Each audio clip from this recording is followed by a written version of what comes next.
হাসিনা ছিল দিল্লির পা চেটেছে, এখন ডক্টর ইউনূস আমেরিকার পা চাটা শুরু করেছে।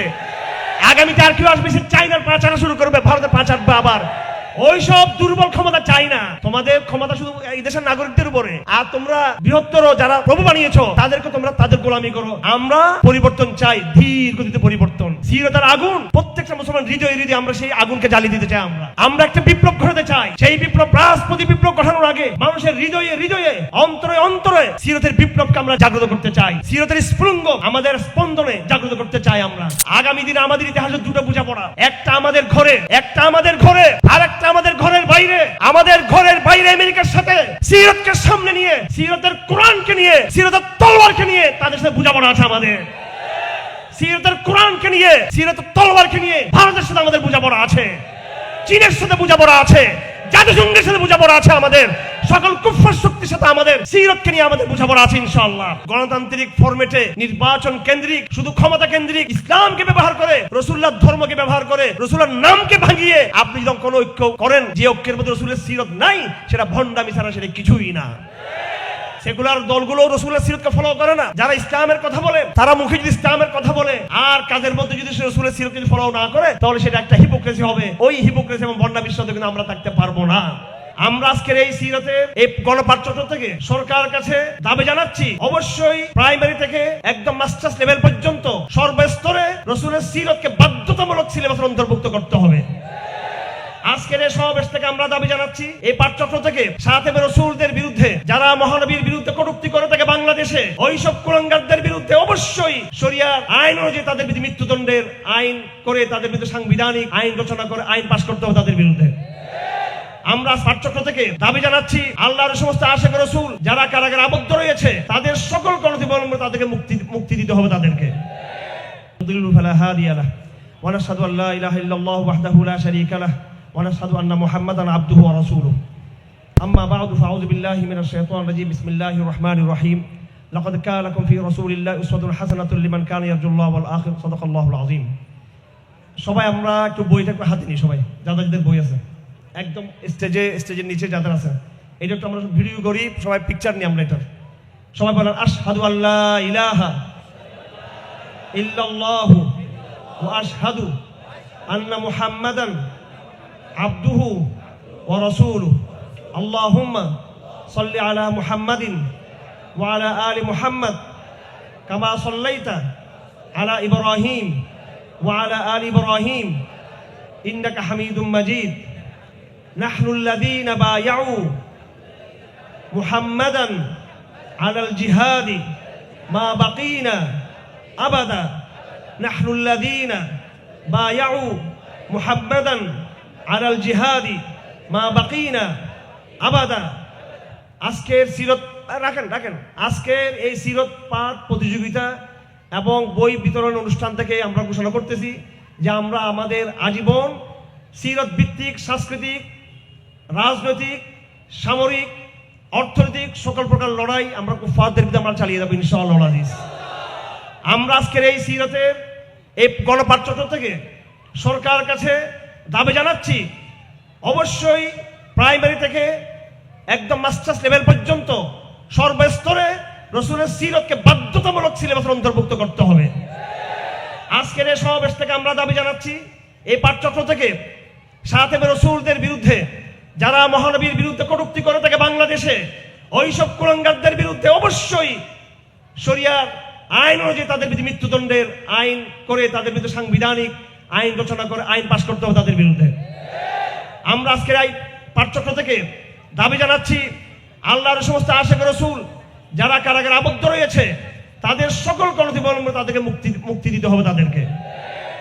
আমরা আমাদের ব্যক্তি জীবনে আমরা ওয়াদা করছি এখান থেকে যে আমরা সিরতের চর্চা করব। আমাদের ব্যক্তি জীবনে, পারিবারিক জীবনে, আমাদের ঘরোয়া যে তালিম হয়ে থাকে সেখানে আমরা সিরত নিয়ে আমরা গবেষণা করব। আমাদের পরিবারের সদস্যদের মধ্যে আমরা সিরতের চর্চা করব এবং এই সিরতের চর্চাকে আমরা শুধু বিশেষ কোনো মাসে সীমাবদ্ধ না রেখে আমরা প্রতি বছর এই সিরতের চর্চা আমরা করব। এগুলো আমাদের শপথ ইনশাআল্লাহ আজিজ। আমরা সবাই এই শপথ নিলাম তো আমরা এখান থেকে। আপনারা এখান থেকে যাওয়ার পরে প্রত্যেকের নিজ নিজ জায়গায়, পারিবারিক পরিসরে, সামাজিক পরিসরে, একাডেমিক পরিসরে আপনাদের যে চাকরি এবং প্রফেশন রয়েছে সেই সব জায়গায় নিজ নিজ সীমাবদ্ধতার ভিতরে থেকে যার যতটুকু সামর্থ্য আছে সেই সামর্থ্য অনুযায়ী আপনারা এখন থেকে নিয়মিত সিরিজের পাঠ চক্র করবেন ইনশাআল্লাহ আজিজ। যাই হোক ভাই, এই শপথ আমরা সবাই নিলাম তো ইনশাআল্লাহ আজিজ। আমরা শুধু এখানে কোনো বিনোদন করতে আসি নাই, শুধু কোনো সাংস্কৃতিক কালচারাল অনুষ্ঠান করতে আসি নাই, আমরা শপথ নেওয়ার জন্য এখানে এসেছি। আমাদের লড়াইটা বাংলাদেশে যতটা রাজনৈতিক, তার চেয়ে আমাদের লড়াই হচ্ছে সাংস্কৃতিক লড়াই। আমার ভাইয়েরা, আমরা ওয়াদা করবো আল্লাহর সাথে যে আমরা আমাদের আল্লাহ নবীজির যে সিরত মানে হলো প্র্যাকটিক্যাল জীবন বৃত্তান্ত, প্র্যাকটিক্যাল জীবন বৃত্তান্ত। এই অর্থে কোন নবীর এত বিস্তারিত প্র্যাকটিক্যাল জীবন বৃত্তান্ত ইতিহাসে সংরক্ষিত নাই। এবং যারা বড় বড় রাজা, বাদশাহ, গবেষক, দার্শনিক, বৈজ্ঞানিক যারা রয়েছে, পৃথিবীর কোনো মহামনীষীর জীবন এইভাবে ডিটেলস বিস্তারিত সংরক্ষিত নেই যেভাবে আমাদের নবীজির জীবনের প্র্যাকটিক্যাল দিকটা ইতিহাস সংরক্ষিত রেখেছেন। সুতরাং সিরাত এটা কোনো তাত্ত্বিক আলাপ নয়। সিরাত মানে হচ্ছে সুন্নাহ, সিরাত মানে হচ্ছে পথ, সিরাত মানে হচ্ছে পদ্ধতি। এই সিরাতের পথ পদ্ধতি হলো যেটাকে বলা আরবিতে সুন্নাহ, সেটা রসুল্লাহর সকল কাজ, রসুল্লাহর সকল রকমের কথা এবং রসুল্লাহ সাল্লাল্লাহু আলাইহি সাল্লামের ওই সমস্ত স্বীকৃতি যেগুলো তিনি সাহাবে একরামদের কাজের প্রতি তিনি দিয়েছিলেন। সুতরাং সামগ্রিকভাবে এই রসুলের সিরাত আমাদের সামনে থাকবে। রসুল্লাহ সাল্লাল্লাহু আলাইহি সাল্লামের সিরাত মানে হলো তিনি জীবনে যা বলেছেন তিনি সেটা বাস্তবায়ন করেছেন। সুতরাং আগামী এই বাংলাদেশের নতুন বিনির্মাণ কিভাবে হবে, সেখানে আমরা কাকে আইডল হিসেবে রাখবো? আমরা কি শেখ মুজিবকে রাখবো, জিয়াউর রহমানকে রাখবো, অমুক দলের নেতাকে রাখবো, তমুককে রাখবো, নাকি আমরা মহাসতীকে রাখবো, নাকি আব্রাহাম লিঙ্কনকে রাখবো, নাকি আমরা কার্ল মার্ক্সকে রাখবো? এটা আমরা যদি যৌক্তিক জায়গায় যদি ডিবেট করতে চাই, যদি আমরা বিতর্ক করতে চাই, তাহলে আমরা আমাদের নবীজির কথা আমরা বলবো না। আমরা আগে যুক্তিতর্কে যেতে চাই।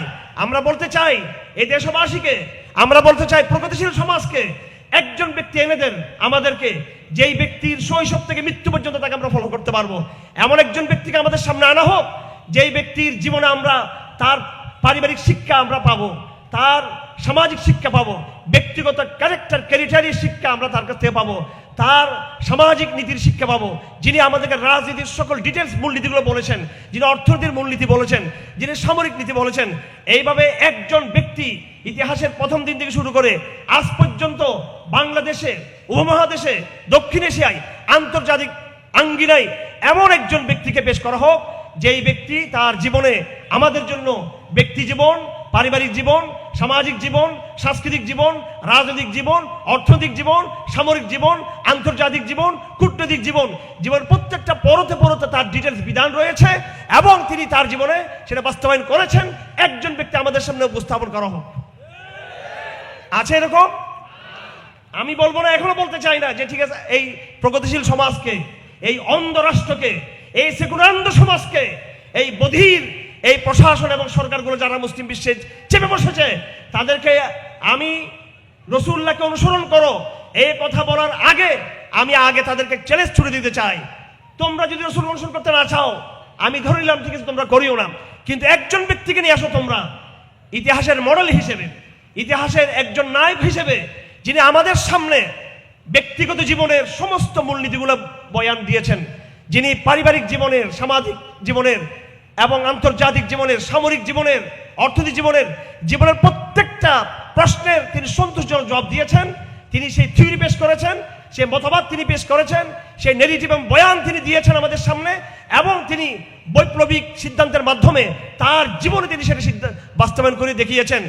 ব্যক্তিগত চরিত্রে তিনি মানুষকে সৎ হতে বলেছেন, তিনি আবার সেই সততা নিজের মধ্যে বাস্তবায়ন করেছেন। ব্যক্তি জীবনে তিনি মানুষকে মিথ্যা এবং দুর্নীতিমুক্ত হতে বলেছেন। তিনি বলেছেন থিওরিগতভাবে, তাত্ত্বিকভাবে, বাস্তব জগতে তিনি সেটা নিজের মধ্যে প্রমাণ করেছেন। ব্যক্তি জীবনে তিনি সাহসী হতে বলেছেন, সৎ হতে বলেছেন, আল্লাহ ভীরু হতে বলেছেন, ইনসাফের এবং আদলের যে গুণাবলী সেগুলো নিজের মধ্যে অন্তর্ভুক্ত করার জন্য যে ব্যক্তি বলেছেন এবং নিজের মধ্যে সেটা আবার বাস্তবায়ন করেছেন। তেমনি ভাবে অর্থনৈতিক ফর্মুলা যিনি জাতির সামনে পেশ করেছেন এবং তিনি সেই অর্থনৈতিক ফর্মুলাকে বাস্তবায়ন করে দেখিয়েছেন। তিনি যুদ্ধের নীতি তিনি সাহাবায়ে কেরামদের সামনে বয়ান করেছেন। আরব জনগণের সামনে আবার সেই যুদ্ধের নীতি তিনি ফিল্ডে গিয়ে তিনি বাস্তবায়ন করেছেন। তিনি মজলুম হিসেবে আমাদের সামনে আদর্শ ছিল যে মজলুম হলে কি আচরণ হবে, মজলুম হলে কি রিয়াকশন হবে। 13 বছর তিনি মজলুম হয়ে সে আদর্শ তিনি আমাদের সামনে পেশ করেছেন। আবার তিনি মদিনাতে গিয়ে তিনি যখন শাসক হলেন, তিনি শাসক হয়ে আবার দেখালেন যে শাসক হলে এইভাবে হতে হবে।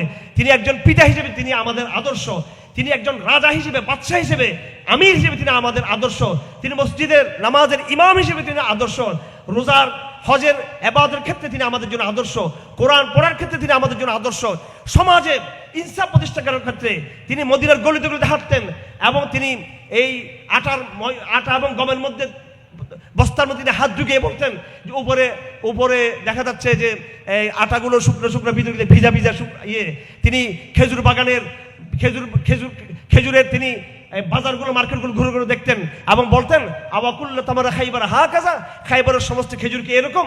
তিনি অর্থনীতি ফর্মুলা দিয়েছেন। তিনি স্বামী স্ত্রীর একান্ত ব্যক্তিগত সম্পর্কের যে সেন্সিটিভ বিষয়গুলো সেগুলো তিনি যাদের সামনে পরিষ্কার বা আমাদের সামনে বলেছেন। তিনি এমন জীবন আদর্শ আমাদের সামনে রেখে গেছেন, শরীর চর্চার, শরীরের পরিচর্যার এবং 24 ঘন্টার যে জীবনের যে রুটিন, তার এমন এক দৈনিক রুটিন আমাদের সামনে রেখে গিয়েছেন যেটা সম্পূর্ণ বৈজ্ঞানিক এবং এখনো পর্যন্ত বিজ্ঞান তার কোনো একটা সুন্নাহকে চ্যালেঞ্জ করতে পারে নাই। এমন একজন মহান আদর্শ পৃথিবীতে কেউ কি আমাদের সামনে রাখতে পারবে মোহাম্মদ রাসূলুল্লাহ সাল্লাল্লাহু আলাইহি ওয়াসাল্লাম ছাড়া? আমি জিজ্ঞেস করতে চাই, এই বাংলাদেশে যখন শেখ হাসিনা ছিল তখনও শান্তি ছিল না। আপনার সত্য কথা বলবেন, বিগত 1 বছরে হাসিনা মুক্ত বাংলাদেশে আমরা কি ইনসাফ পেয়েছি? আমরা দুর্নীতিমুক্ত বাংলাদেশ পেয়েছি? আমরা শান্তির বাংলাদেশ পেয়েছি? আমরা কিছুই পাই নাই। এবং এর আগেও তো বিএনপিও ক্ষমতায় ছিল, সামনে অনেক ইসলামী দল রয়েছে, তাদের উদ্দেশ্য বলতে চাই, যদি আপনারা ক্ষমতায় যেতে চান গণতন্ত্রের ফরম্যাট দিয়ে নয়, আব্রাহাম লিঙ্কনের ফরম্যাট দিয়ে নয়, রাসূলের সিরতের মধ্যে দিয়ে ক্ষমতা যেতে চান, আমরা আপনাদের সহযোদ্ধা হব। রাসূলুল্লাহর সিরত বিবর্জিত কোন ঐক্য আমরা মানি না, যতই সেটা ইসলামের নামে হোক। আপনাদেরকে আগে কমিটমেন্ট দিতে হবে, আপনার এই ঐক্য সিরতের ভিত্তিতে হবে কিনা, আপনার ঐক্যের পিছনে দাওয়াত আছে কিনা, সিরত আছে কিনা, আকীদা আছে কিনা, রাসূলের মক্কি জীবনী মদিনার জিন্দেগি আছে কিনা, রাসূলের জিহাদ আছে কিনা, রাসূলের সমরনীতি আছে কিনা, এগুলো কমিটমেন্ট স্পষ্ট করার পরে যে ঐক্য হবে সেই ঐক্যে আমরা অন্তর্ভুক্ত হব। কিন্তু গণতান্ত্রিক ফরম্যাটে নির্বাচন কেন্দ্রিক, শুধু ক্ষমতা কেন্দ্রিক, ইসলামকে ব্যবহার করে, রাসূলুল্লাহর ধর্মকে ব্যবহার করে, রাসূলের নামকে ভাঙিয়ে আপনি যখন কোনো ঐক্য করেন যে ঐক্যের মধ্যে রাসূলের সিরত নাই, সেটা ভণ্ডামি ছাড়া সেটা কিছুই না। সেকুলার দলগুলো রাসূলের সিরতকে ফলো করে না। যারা ইসলামের কথা বলে তারা মুখে যদি ইসলামের কথা বলে আর কাজের মধ্যে যদি রাসূলের সিরত যদি ফলো না করে, তাহলে সেটা একটা হিপোক্রেসি হবে। ওই হিপোক্রেসি এবং ভণ্ডামির সাথে কিন্তু আমরা থাকতে পারবো না। এজন্য আমাদের আজকে শপথ হবে, এই বাংলাদেশকে পরিবর্তনের শপথ। আমরা লোক কম হতে পারি, কিন্তু আমাদের সাথে আমাদের নবীজির এই একটা আধ্যাত্মিক সম্পর্ক রয়েছে। সেই আধ্যাত্মিক সম্পর্ক দুইভাবে। প্রথমত আমরা অধিক হারে দরুদ শরীফ পড়ব, সেই দরুদের মধ্য দিয়ে রাসূলুল্লাহর কবরের সাথে আমাদের একটা আধ্যাত্মিক সম্পর্ক কায়েম হবে। নম্বর 2, আমরা আমাদের ব্যক্তিগত ছোট্ট ছোট্ট আমলে সুন্নত, যেমন মিসওয়াকের আমল থেকে শুরু করে আমাদের রাজনৈতিক এবং আন্তর্জাতিক বড় বড় সিদ্ধান্ত পর্যন্ত আমরা রাসূলের সিরতের মাধ্যমে নিব। সেই সুন্নাহর মাধ্যমে আমরা আমাদের কাজগুলো করব। আমাদের দৈনিক জীবন সুন্নাহ, আমাদের সামাজিক জীবন সুন্নাহ, আমাদের পারিবারিক জীবন সুন্নাহ, আমাদের রাজনৈতিক এজেন্ডা হবে সুন্নাহ, আমাদের সামরিক এজেন্ডা হবে সুন্নাহ, আন্তর্জাতিক সম্পর্কের এজেন্ডা হবে সুন্নাহ। এইভাবে যখন আমরা সুন্নাহর উপর চলবো, রাসূলের বারাকাত আমরা পাবো ইনশাআল্লাহ, এবং আমরাই বিজয়ী হব ইনশাআল্লাহ। সুতরাং সিরত ছাড়া মুসলিম উম্মার ভাগ্যের পরিবর্তনের কোনো গ্যারান্টি নেই। আমাদের বিজয়ের ম্যান্ডেট কেউ দিতে পারবে না রাসূলুল্লাহর এই সিরত ছাড়া। এই জন্য এই সিরত, এটা আমাদের বিশ্বাস, এটা আমাদের আকীদা, এটা আমাদের ডিবেট, এটা আমাদের চ্যালেঞ্জ। আজকের এই পাঠচক্র থেকে আমরা চ্যালেঞ্জ ছুড়ে দিচ্ছি, আমরা চ্যালেঞ্জ ছুড়ে দিচ্ছি এই রাষ্ট্রকে, এই সমাজকে, আন্তর্জাতিক কমিউনিটিকে। তোমরা মডেল হিসেবে কাউকে নিয়ে আসো, এমন এক কাউকে মডেল হিসেবে নিয়ে আসো যিনি আমাদের ব্যক্তি জীবন থেকে শুরু করে আন্তর্জাতিক জীবন পর্যন্ত আমাদের জীবনের সকল শাখা উপশাখায় যিনি শান্তি প্রতিষ্ঠা করতে পারবেন, ইনসাফ প্রতিষ্ঠা করতে পারবে, আমাদের জীবনের সবগুলো দিককে যিনি সমৃদ্ধ করতে পারবে, যিনি দুনিয়ার হক আদায় করবে, আল্লাহরও তিনি হক আদায় করবে, এমন একজন কমপ্লিট একজন মানব, মহামানব, পরিপূর্ণ মহামানব আমাদের সামনে আনো আমাদের সামনে। তখন আমরা বলবো যে ঠিক আছে, তাকে মানার সুযোগ আছে। তোমরা এই চ্যালেঞ্জ গ্রহণ করার ক্ষমতা তোমাদের নাই, আমেরিকার নাই, ভারতের নাই, চীনের নাই, তাদের দালালদেরও নাই এই দেশে। সুতরাং আমি আপনি মানতে বাধ্য, মানব সমস্যার সমাধান একমাত্র মুহাম্মদ রাসূলুল্লাহ সাল্লাল্লাহু আলাইহি ওয়াসাল্লাম সিরাতের মধ্যেই নিহিত রয়েছে। আমরা এই সিরাতকে বাস্তবায়ন করে ছাড়বো ইনশাআল্লাহ আজিজ। এই সিরাত আমরা আমাদের ব্যক্তি জীবনে বাস্তবায়ন করব, আমাদের সমাজে বাস্তবায়ন করব, এবং এই সিরাতকে আমরা আমাদের রাষ্ট্রে এবং আন্তর্জাতিক অঙ্গনে বাস্তবায়নের জন্য আমরা আমাদের দাওয়াত এবং জিহাদের সংগ্রাম আমরা চালিয়ে দেব ইনশাআল্লাহ আজিজ। এই হবে আমাদের শপথ ইনশাআল্লাহ আজিজ। তার জন্য আপনাদেরকে প্রস্তুতি গ্রহণ করতে হবে। সিরাত পড়ার জন্য সবচেয়ে বড় উপাদান হলো কোরআনে কারীম। আমরা আজ থেকে রাসূলুল্লাহ সাল্লাল্লাহু আলাইহি সাল্লামের সিরাত সংক্রান্ত যতগুলো আয়াত কোরআন রয়েছে সেই আয়াতগুলো আমরা আত্মস্থ করব। আমরা আল্লাহ পাক সূরা বাকরাতে বলেছেন, আউযু বিল্লাহি মিনাশ শাইতানির রাজীম, কামা আরসালনা ফীকুম রাসূলাম মিনকুম ইয়াতলু আলাইকুম আয়াতিনা ওয়া ইউযাক্কিকুম ওয়া ইউআল্লিমুল কিতাবা ওয়াল হিকমা ওয়া ইউআল্লিমুকুম মা লাম তাকুনু তা'লামুন। আল্লাহ পাক বলেছেন সূরা আল ইমরানে, হুয়াল্লাযী বা'আসা ফিল উম্মিয়্যিনা রাসূলাম মিনহুম ইয়াতলু আলাইহিম আয়াতিহি ওয়া ইউযাক্কিহিম ওয়া ইউআল্লিমুল কিতাবা ওয়াল হিকমা। এইবার সূরা সফের মধ্যে আল্লাহ পাক বলেছেন, আল্লাহ পাক কোরআনে কারীমের জায়গায় জায়গায় জায়গায় জায়গায় মহানবীকে মানব জাতির শিক্ষক হিসেবে তিনি উপস্থাপন করেছেন। আমরা একমাত্র আমাদের রাসূলকে আমাদের রাজনৈতিক শিক্ষক হিসেবে মানি। আমাদের অর্থনৈতিক শিক্ষক কে? আমাদের রাজনীতির শিক্ষক কে? আমাদের সমাজনীতির শিক্ষক কে? আন্তর্জাতিক সম্পর্কের শিক্ষক কে? আমাদের পলিটিক্যাল সায়েন্সের শিক্ষক কে? রাসূল সাল্লাল্লাহু আলাইহি ওয়াসাল্লাম। সুতরাং আল্লাহ বলে দিয়েছেন তিনি তোমাদের শিক্ষক। রাসূল বলেছেন আমি শিক্ষক লাস্তু মুতাআন্নিতান ওয়া ইন্নামা বুইস্তু মুআল্লিমান মুয়াসসিরান। আমি কোন কঠোর ব্যক্তি হিসেবে আসি নাই, আমি এসেছি একজন শিক্ষক হিসেবে যিনি সবকিছু সহজ করে মানুষের সামনে তুলে ধরেছে। সুতরাং আমাদের সামনে অনেককে হাজির করা যায়। তারা কার্ল মার্কসের নামে কেউ আমাদের সামনে আসে সমাজতন্ত্র নিয়ে, আব্রাহাম লিঙ্কন নামে কেউ আসে আমাদের সামনে গণতন্ত্রের ফর্মুলা নিয়ে, এবং মাও সেতুকের কেউ নাম নিয়ে আমাদের সামনে পেশ করা হয়, কাউকে মাও সেতুকের নাম ধরে। এদের জীবনে হয়তো কিছু কিছু অবদান তাদের ছিল, কিন্তু সেটা খণ্ডিত, সেটা অল্প। কিন্তু রাসূলুল্লাহর মতো সামগ্রিক এরকম অবদান তাদের কারো ছিল না। সুতরাং এই সমাজ, এই রাষ্ট্র, এই আধুনিক সিলেবাস, এই প্রগতিশীল সমাজ যেহেতু আমাদের চ্যালেঞ্জ গ্রহণ করতে পারে নাই, পারছে নাকি? আমাদের চ্যালেঞ্জ গ্রহণ করতে পারে নাই। সুতরাং অবশ্যই তাদেরকে মেনে নিতে হবে, তারা বাধ্য যে রাসূল সাল্লাল্লাহু আলাইহি সাল্লামকে মডেল বানিয়েই তাদেরকে বাংলাদেশের আগামী দিনে ডিজাইন করতে হবে। রাসূল বাংলাদেশের আগামী দিনে ডিজাইন হবে সিরাত নাকি গণতন্ত্র? আমাদের ডিজাইন কি হবে? নাকি গণতন্ত্র, নাকি সমাজতন্ত্র, নাকি ধর্মনিরপেক্ষবাদ, নাকি শাহবাগী সংস্কৃতি, নাকি রবীন্দ্রবাদ, নাকি মুজিববাদ? আমাদের ডিজাইন হবে কি? সিরাতের রাসূল সাল্লাল্লাহু আলাইহি ওয়াসাল্লাম। এবং এই সিরাতের গল্প সেটা আমাদের আবেগের গল্প নয়। এই সিরাতের ডিজাইন দিয়ে আমরা পৃথিবীকে ১৫০০ বছর শাসন করেছি। আমরা বনু উমাইয়ার মাধ্যমে, বনু আব্বাসিয়ার মাধ্যমে, ওসমানী খেলাফতের মাধ্যমে, ভারতবর্ষের শায়েস্তা খানের মাধ্যমে, আলমগীরের মাধ্যমে এই বিশ্বকে শাসন করার অভিজ্ঞতা আমাদের রয়েছে। যে অভিজ্ঞতা আমাদের আগে ছিল, সেই অভিজ্ঞতাকে আমরা আগামী দিনে আমরা সেই অভিজ্ঞতা বাস্তবায়ন করার সেই যোগ্যতা আমরা রাখি। সুতরাং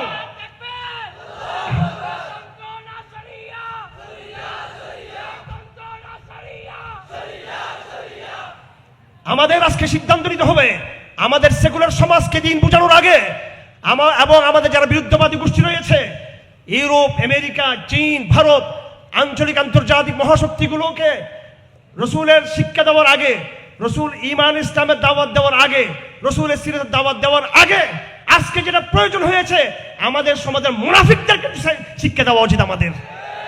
আজকে আমাদের সামনে সংকট এটা নয় যে আমেরিকা রাসূলের সিরাতকে ফলো করছে না, ভারত রাসূলের সিরাতকে ফলো করছে না, চীন এবং বিশ্ব শক্তিগুলো রাসূলের সিরাতকে ফলো করছে না। এটা বড় সংকট নয়, তারা কাফের, তারা তো মানবে না রাসূলকে। আমাদের দুঃখ হলো যারা নিজেকে মুসলমান দাবি করে তারাই নিজেরাই রাসূলের সিরাতকে তুলে ধরতে হীনমন্যতা তারা ভোগ করে। তারা বলে আমরা শরিয়া চাই না, এবং আরেক দল বলে আমরা মুজিববাদ। আর ইসলামের নামে যারা আছে তারা ঐক্যর কথা বলে এবং গণতন্ত্রের কথা বলে। তারা বলে আমরা ইউরোপকে কনভিন্স করেছি, তারাও সিরাতের কথা বলে না। সুতরাং আজকের এই সিরাতের চ্যালেঞ্জ শুধু কাফের শক্তির প্রতি নয়, তাদের সাথে আমাদের ইতিহাসের আগামী বোঝাপড়া আছে ইনশাআল্লাহ আজিজ। আগামী দিনে আমাদের ইতিহাসের দুটো বোঝাপড়া, একটা আমাদের ঘরে, একটা আমাদের ঘরে, আর একটা আমাদের ঘরের বাইরে। আমাদের ঘরের বাইরে আমেরিকার সাথে সিরাতকে সামনে নিয়ে সিরতের কোরআনকে নিয়ে, সিরতের তলোয়ারকে নিয়ে তাদের সাথে বোঝাপড়া আছে আমাদের। সিরতের কোরআনকে নিয়ে, সিরতের তলোয়ারকে নিয়ে ভারতের সাথে আমাদের বোঝাপড়া আছে, চীনের সাথে বোঝাপড়া আছে, জাতিসংঘের সাথে বোঝাপড়া আছে, আমাদের সকল কুফর শক্তির সাথে আমাদের সিরতকে নিয়ে আমাদের বোঝাপড়া আছে ইনশাআল্লাহ। সেই বোঝাপড়া বাকি থাকবে আগামী দিনের জন্য। নগদ নগদ বোঝাপড়া আমাদের সমাজের সাথে, আমাদের সংগ্রাম আমাদের পরিবারে, এই পরিবারকে সিরতমুখী করতে হবে। আমাদের সংগ্রাম আমাদের সমাজের সাথে, এই সমাজকে, এই স্কুল কলেজকে, এই বিশ্ববিদ্যালয়কে, এই সকল অফিস দপ্তর, সরকারি বেসরকারি দপ্তরগুলোকে অবশ্যই সিরতের পতাকা তলে আসতে হবে তাদেরকে। আমাদের আভ্যন্তরীণ রাজনীতিকে সিরতের মাধ্যমে সাজাতে হবে, আমাদের সিলেবাসকে সিরতের মাধ্যমে সাজাতে হবে। বাংলাদেশের সিরত বিবর্জিত এই সিলেবাস মানি না আমরা। কোন মুসলমানের সন্তান সিরত বিবর্জিত, সিরত বিমুখ এই পলিটিক্যাল সায়েন্স পড়তে পারে না, সিরতবিহীন এই অর্থনীতি পড়তে পারে না, সিরতবিহীন এই ইতিহাসকে আমরা লাথি মারি। আমরা ইতিহাসকে, যে ইতিহাসে আমেরিকা আছে, ইউরোপের রেনেসাঁর কথা আছে, ইউরোপের মধ্যযুগের কথা আছে, ইউরোপের আধুনিক যুগের কথা আছে, যে ইতিহাসে বিশ্ববিদ্যালয়ের কলেজের যে ইতিহাসে ইসলামের গৌরব উজ্জ্বল ইতিহাসকে সঠিকভাবে মূল্যায়ন করা হয় নাই, সেই ইতিহাস ডাস্টবিনে যাবে। সিরাত আমাদের টেবিলে আসবে, সিরতের পাঠ, হাজার বছর ইসলামের পাঠ আমাদের টেবিলে আসবে। এই সিলেবাস মানি না, ইতিহাসের সিলেবাস এটা পরিবর্তন করতে হবে। সুতরাং নেফাক দূর করতে হবে। আপনি মুসলিম হয়ে আপনি ইউরোপ দ্বারা গর্বিত, আপনি মুসলিম হয়ে আপনি পাশ্চাত্য দ্বারা গর্বিত, আপনি মুসলিম হয়ে ভারত থেকে সংস্কৃতি আমদানি করেন, আপনি মুসলিম হয়ে চীনকে আপনি গুরু মানতেছেন, এগুলো তো নেফাক ছাড়া কিছুই না। সুতরাং সিরতের যে লড়াইটা আমাদের, দুটো লড়াই, সিরতের মাধ্যমে আমরা আমাদের অভ্যন্তরীণ সমাজকে সংস্কার করতে চাই। আমরা আমাদের মুসলমানদের মধ্যে, আমাদের ছেলেদের মধ্যে, আমাদের মেয়েদের মধ্যে বিশ্বাস ফিরিয়ে আনতে হবে সিরতের প্রতি, যে না, রাসূলুল্লাহ সাল্লাল্লাহু আলাইহি সাল্লাম তিনি শুধু আধ্যাত্মিক ব্যক্তি নন, শুধু তিনি রাজনীতির কাণ্ডারি, তিনি সমর বিজ্ঞানের কাণ্ডারি, তিনি সভ্যতার শিক্ষক, সভ্যতার বিনির্মাতা ছিলেন মুহাম্মদ রাসূলুল্লাহ সাল্লাল্লাহু আলাইহি ওয়াসাল্লাম। এই বিশ্বাস আমাদের মাঝে ফিরে আনতে হবে। মুসলমানদের মধ্যে এই বিশ্বাস ফিরে আসুক সিরতের মাধ্যমে। সিরত আগে মুসলমানদের মধ্যে চর্চা হোক, এরপর যখন আমরা মুনাফিকি ছেড়ে দিয়ে যখন আমরা সাহাবী হয়ে যাব ইনশাআল্লাহ, আমরা সাহাবী হতে পারি এখনো সিরতের মাধ্যমে, এই জমানার কথা ঠিক কিনা? আল্লাহর যুগের, রাসূলের যুগের সাহাবীরা সাহাবী হয়েছেন সিরতের মধ্য দিয়ে। আল্লাহর নবীজি দুনিয়া থেকে চলে গেছেন, কিন্তু তিনি নিজের মতো করে একটা প্রজন্ম তিনি গড়ে তুলে গিয়েছেন সাহাবায়ে কেরামদের মাধ্যমে, কথা ঠিক কিনা? এই জায়গায় আল্লাহ রাসূলের ক্রেডিট, সাফল্য, তিনি একটা জমাত তৈরি করে গেছেন। সুতরাং সাহাবায়ে কেরাম যেইভাবে জাহেলিয়াতকে পরিত্যাগ করে এবং মদিনাতে নেফাককে ত্যাগ করে সাহাবায়ে কেরাম হয়েছেন সিরতের মাধ্যমে, এই জমানায় যদি আমরা প্রচলিত এই পারিপার্শ্বিক গণতান্ত্রিক জাতীয়তাবাদী ধর্মনিরপেক্ষবাদী বিজ্ঞানবাদিতা মানবতাবাদিতার তথাকথিত ভণ্ড বিভিন্ন নামের যেই মুনাফিক রয়েছে, মুসলমানরা যদি সেই মুনাফিক পরিহার করে, যদি সত্যিকার সিরতের রাসূল যদি ফলো করে, আল্লাহ যেটা আমাদেরকে সূরা আহজাব বলেছেন, লাকাদ কানা লাকুম ফি রাসূলিল্লাহ উসওয়াতুন হাসানাহ, তোমাদের জন্য উত্তম মডেল হলো রাসূলের মধ্যে। এটা যখন আমরা বিশ্বাস করব এবং নিজেদের মধ্যে বাস্তবায়ন করব, তখন আমরা মুসলিম জাতি হিসেবে আমাদের গৌরবকে আমরা ফিরে পাবো ইনশাআল্লাহ আজিজ।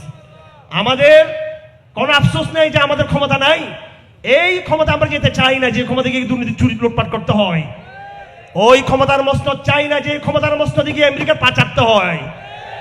ধিক্কার, ধিক্কার, এইসব ক্ষমতা ধিক্কার।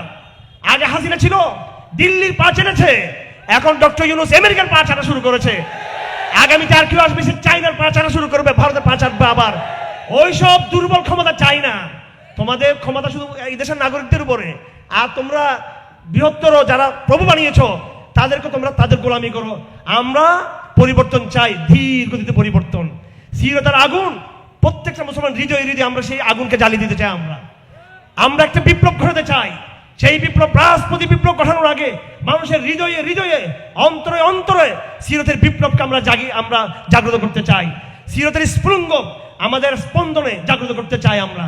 এইভাবে আমাদের নারীদের মধ্যে, শিশুদের মধ্যে, বয়স্কদের মধ্যে, প্রগতিশীলদের মধ্যে এবং তরুণ প্রজন্মের সর্বস্তরে যখন আমরা এইভাবে যখন সিরতের যখন আমরা অগ্নিস্ফুলিঙ্গ যখন জ্বালিয়ে দিব, তখন এই হৃদয়ের পরিবর্তন একদিন আমাদের সমাজ বিপ্লবের পথকে উন্মোচিত করে দেবে ইনশাআল্লাহ আজিজ। তারপর একদিন রাসূলুল্লাহর এই সৈনিকেরা ক্ষমতায় যাবে এবং তারা দীর্ঘস্থায়ী তারা ক্ষমতায় যাবে তারা, এবং সিরতের মাধ্যমেই একমাত্র আমরা তাদেরকে পদানত করতে পারবো। সিরত বিবর্তিত মুসলমান নিজেরা গোলাম হয়ে আছে রবীন্দ্রবাদের, মাও সেতুংয়ের, আব্রাহাম লিঙ্কনের বিভিন্ন মতবাদের আমরা গোলাম হয়ে আছি, বিভিন্ন দেশের মানবতাবাদের, হিউম্যানিজমের, চার অফ দ্য হিউম্যানিটি, এটা নিয়ে গর্ব করা হয়, মানবতার শরৎ নিয়ে গর্ব করা হয়। জাতিসংঘের যেই মানবাধিকারের যে ঘোষণাপত্র, যে চার্টারে সমস্ত মুসলিম বিশ্ব সিগনেচার করেছে, আমরা এই চার্টার মানি না। আমরা আমাদের সামনে এই চার্টার আছে, এই যে চার্টার, এইটা হচ্ছে আমাদের চার্টার, এটা হচ্ছে আমাদের চার্টার অফ দ্য হিউম্যানিটি। আমাদের এই চার্টার ১,৫০০ বছর আগে আছে এবং এটা প্র্যাকটিক্যাল চার্টার। জাতিসংঘের মানবাধিকার চার্টার ভুয়ো চার্টার, ওখানে মানবাধিকার লেখা আছে, গাজাতে মানবাধিকার প্রতিষ্ঠার হ্যাডাম নাই তাদের, আর কানে মানবাধিকার প্রতিষ্ঠা করে হ্যাডাম নাই, ভারতের জাতি মুসলমানদের উদ্ধার করে হ্যাডাম নাই, আফ্রিকার মুসলমানদের উদ্ধার করে, মুসলিমদের উদ্ধার করে হ্যাডাম নাই। ওই হ্যাডামবিহীন পুরুষত্ববিহীন ধিক্কার জাতিসংঘের এই মানবাধিকার আমরা মানি না আমরা। আর আমাদের হাতে এমন এক সিরাতের চার্টার রয়েছে, এমন এক মানবাধিকার চার্টার রয়েছে, মুহাম্মদ রাসূলুল্লাহ শুধু তাত্ত্বিকভাবে মানবাধিকার কথা বলেন নাই, তিনি নিজে মানবাধিকার প্রতিষ্ঠা করে দেখিয়ে দিয়েছেন তিনি। সুতরাং আমরা বাস্তবতার জায়গায় আছি, আমরা বাস্তবতার জায়গায় আছি, কোনো আবেগের জায়গা না। আপনারা আপনাদের ইমানকে মজবুত করুন, দাওয়াতকে ছড়িয়ে দেন, ব্যাপকভাবে ছড়িয়ে দেন। সেই দাওয়াত শুরু হবে সিরাতের জায়গা থেকে। আমি এবার কথা শেষ করে দিচ্ছি, আমার কর্মী ভাইদের উদ্দেশ্যে বলতে চাই, আপনাদের জীবনকে গুছাতে হবে, আপনাদের চিন্তা চেতনাকে গুছাতে হবে। কিভাবে গুছাবেন? আমি এটাকে বলি ট্রায়াঙ্গেল, মানে ত্রিভুজ। নিজের জীবনকে এটা আমার শেষ বক্তব্য আপনাদের প্রতি। নিজের জীবনকে ত্রিভুজ করুন, তিনটা অ্যাঙ্গেল থাকবে আমাদের জীবনের। আমাদের জীবনের একটা অ্যাঙ্গেল হলো আমাদের বাস্তবতা, যেই সমাজে, যেই রাষ্ট্রের, যে পারিবারিক ব্যবস্থায় আমরা বসবাস করি। আমরা যেখানে বসবাস করি এখানে একটা রাষ্ট্র আছে, সংবিধান আছে, রাজনৈতিক নিয়ম কানুন আছে, পারিবারিক সিস্টেম আছে। এটা জাহেলিয়ার একটা পরিবেশের মধ্যে আমরা বাস করি, কথা ঠিক কিনা? আমার এক নম্বর জাহেলিয়ার এনভায়রনমেন্ট, যেটাতে আমি আপনি বাস করি, এটা একটা অ্যাঙ্গেল। দুই নম্বর অ্যাঙ্গেল হলো আমাদের সামনে থাকবে কোরআনে কারীমের তাত্ত্বিক অ্যাঙ্গেল, ফিলোসফিক আইডিওলজি, তাত্ত্বিক বয়ান থাকবে, ফিলোসফিক ন্যারেটিভ থাকবে কোরআনে কারীমের, যেখানে ব্যক্তি, সমাজ ও রাষ্ট্র এবং সভ্যতা কিভাবে গড়তে হয় সে বয়ান কোরআনে কারীমে আছে। সেটা সব হচ্ছে তাত্ত্বিক বয়ান আমাদের সামনে। ওই কোরআনের তাত্ত্বিক বয়ান দিয়ে আমরা আমাদের পারিপার্শ্বিক যে বাস্তবতা সেটাকে আমরা শুধরাতে চেষ্টা করব। কিন্তু কিভাবে করব? আমরা আমাদের ডানে দেখি জাহেলিয়া, বামে দেখি জাহেলিয়া, সামনে দেখি জাহেলিয়া, অর্থনীতি বলি জাহেলিয়া, সমাজনীতি জাহেলিয়া, পরিবার নীতি জাহেলিয়া, সাংবিধানিক আইন জাহেলিয়া, জালেম মজলুম সবাই এখানে জাহেলিয়ার মধ্যে ডুবে আছি আমরা এমনকি যারা আমরা ওলামা দাবি করি ইসলামপন্থী, তারাও আমরা জাহেলিয়ার সাথে আপোষ করে চলি। সুতরাং এই জাহেলি থেকে বের হওয়া হবে আমাদের লক্ষ্য। এই জন্য আমাদেরকে রাখতে হবে কোরআনে কারীম। কিন্তু কোরআনে কারীমকে দিয়ে আমরা জাহেলি থেকে মুক্ত হবে কেমনে? তার জন্য আমাদের সামনে ৩ নম্বর যে অ্যাঙ্গেল, সেটা হলো সিরতের বাস্তব ফর্মুলা। এই ত্রিঅ্যাঙ্গেল, আমার এই কথা বোঝার চেষ্টা করবে, এটা আমার সর্বশেষ মেসেজ আপনাদের প্রতি। এটা আমাদের কর্মসূচি, এটা আমাদের এজেন্ডা। আজকে যারা এই অনুষ্ঠান আয়োজন করেছেন, পাঠচক্রের যারা আয়োজক, দাওয়া মুভমেন্টের প্রত্যেকটা দায়িত্বশীলকে আমি বলে দিচ্ছি, দাওয়া মুভমেন্টের প্রত্যেকটা দায়িত্বশীল প্রথমত সে নিজেকে মনে করবে আমি জাহেলিয়ার সমাজের অক্টোপাসে আমি আবদ্ধ। কথা ঠিক কিনা? নাকি আপনি মুক্ত? আপনি কি তৌহিদের সমাজে আছেন না? আপনি দারুল ইসলামে আছেন। আপনি পারিবারিক, সামাজিক, রাজনৈতিক, সাংবিধানিক, আইনগত, শিক্ষা সব দিক থেকে আপনি জাহেলিয়ার অক্টোপাসে আপনি আবদ্ধ। এক নম্বর আপনাকে সেটা মনে করতে হবে, আপনি জাহেলিয়ার মধ্যে আছেন, অর্থাৎ জাহেলি দ্বারা আপনি আবদ্ধ। 2 নম্বর আপনাকে মনে করতে হবে এই পরিস্থিতিকে উত্তরের জন্য কোরআনে কারীমকে সামনে রেখে কোরআনে কারীমের শিক্ষা দিয়েই এই জাহেলিয়াতের নাগাবাস ছিন্ন করতে হবে। 2 নম্বর। নম্বর 3 হলো এই জাহেলিয়াতকে শুধরিয়ে, জাহেলিয়াতকে সংস্কার করে কোরআনিক সমাজ বিপ্লব আমরা করতে চাই। তার জন্য আমাদের নবীজির এই জীবন হচ্ছে আমাদের জন্য বাস্তব মডেল। সুতরাং আমরা জাহেলিয়াতে পড়ে আছি, সমস্যা নেই। আমাদের সামনে তো উদ্ধার হওয়ার 2টো পথ রয়েছে, কোরআনে কারীমের তাত্ত্বিক বয়ান, আসিরতের অ্যাপ্লাইড ফর্ম, প্র্যাকটিক্যাল ফর্ম। কোরআন যা বলেছে, আল্লাহ রাসূলের সিরাত সেটাকে বাস্তবায়ন করেছে। এমন মুসলমান যার কাছে কোরআনের মতো মুআজিজা রয়েছে, যার হাতে কোরআনের মতো সাস্টেইন মুআজিজা, কোরআনের মতো ডিক্লারেশন, প্রোক্লেমেশন আমরা কোরআন ছাড়া কোনো প্রোক্লেমেশন মানি না। সিরাত আমাদের প্রোক্লেমেশন, কোরআন আমাদের প্রোক্লেমেশন, কোরআন আমাদের ডিক্লারেশন, কোরআন আমাদের কনস্টিটিউশন। কথা ঠিক কিনা? আমাদের কনস্টিটিউশন কি? কোরআন এবং সিরাত।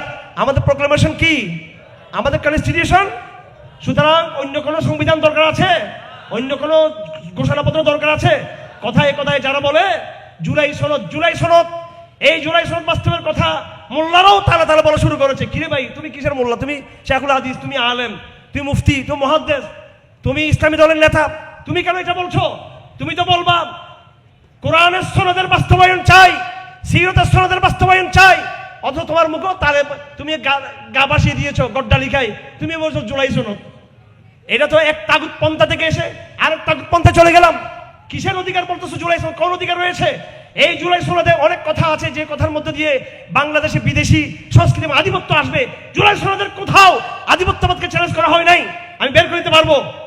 এই জুলাই সনদের কোন লেখাতে আধিপত্যবাদকে, মার্কিন সাম্রাজ্যবাদকে, বাংলা আধিপত্যকে চ্যালেঞ্জ করা হয় নাই। এটা আবুস্কামিতার জুলাই সনদ। সুতরাং যাদের হাতে সিরতে রসুল আছে তারা তাদেরকে এই সমস্ত এগুলো দিয়ে প্রতারিত করা যাবে না, এগুলোকে দিয়ে। সুতরাং আপনাদের সামনে, আমাদের সামনে এই ত্রিভুজ আমাদের সামনে থাকবে। এক নম্বরে আমরা জাহিলিয়া সমাজে আছি, জাহিলিয়া কাঠামোতে আমরা আবদ্ধ আছি। দুই নম্বরে এখান থেকে উদ্ধার হওয়ার জন্য আমাদের সামনে কোরআন রয়েছে। তিন নম্বরে কোরআনকে কিভাবে ফাংশন করব এই সমাজে, এই রাষ্ট্রে, এই আইনে, এই পারিবারিক ব্যবস্থায়, এই শিক্ষা ব্যবস্থায়, এই আন্তর্জাতিক ব্যবস্থায় কোরআনকে কিভাবে আমরা বাস্তবায়ন করব। আমাদের সামনে রাসূলুল্লাহ সাল্লাল্লাহু আলাইহি সাল্লামের 23 বছরের জীবনের এই বাস্তব ফর্মুলা আমাদের সামনে রয়েছে। আমাদের এইভাবে ত্রিভুজ যখন হবে আমি সফল হতে পারবো। আল্লাহ পাক সুবহানাহু ওয়া তাআলা আমাদের সকলকে, দাওয়া মুভমেন্টের সকল দায়িত্বশীলকে, সকল কর্মীদেরকে, আজকে যারা এখানে এসেছেন সকল শ্রোতা ভাইদেরকে এবং যারা আলোচক ছিলেন সকলকে তৌফিক দান করুন। আগামী দিনে আমাদের লড়াই হবে, সিরতকে প্রতিষ্ঠা করার লড়াই হবে। সে নিজের শরীর থেকে শুরু করে, নিজের মনস্তত্ত্ব থেকে শুরু করে একটা সভ্যতার বিনির্মাণ পর্যন্ত আমাদের সংগ্রাম অব্যাহত থাকবে ইনশাআল্লাহ আজিজ। ওমা আলাইনা ইল্লাল বালাগ ওয়া আখিরু দাওয়ানা আলহামদুলিল্লাহি রাব্বিল আলামিন। সর্বশেষ আমরা দরুদ পড়ে আমরা আজকের অনুষ্ঠান শেষ করব। আল্লাহুম্মা সাল্লি আলা মুহাম্মদ ওয়া আলা আলি মুহাম্মদ কামা সাল্লাইতা আলা ইব্রাহিম ওয়া আলা আলি ইব্রাহিম ইন্নাকা হামিদুম মাজিদ। আল্লাহুম্মা বারিক আলা মুহাম্মদ ওয়া আলা আলি মুহাম্মদ কামা বারাকতা আলা ইব্রাহিম ওয়া আলা আলি ইব্রাহিম ইন্নাকা হামিদুম মাজিদ। মজলিস শেষ হলে দোয়া পড়তে হয়, সেই দোয়াটা আমরা পড়ে নিই। সুবহানাকাল্লাহুম্মা ওয়া বিহামদিকা আশহাদু আল্লা ইলাহা ইল্লা আনতা আস্তাগফিরুকা ওয়া আতুবু ইলাইক। যেহেতু আমরা সিরতের কথা বলেছি, আমরা কেউ জমাতবদ্ধভাবে নামাজ না পড়ে কেউ আমরা এখান থেকে যাবো না। সবাই একটু কষ্ট হলো, জমাতে নামাজ পড়ে আমরা এখান থেকে বিদায় নিব। আসসালামু আলাইকুম ওয়া রাহমাতুল্লাহি তাআলা ওয়া বারাকাতুহু।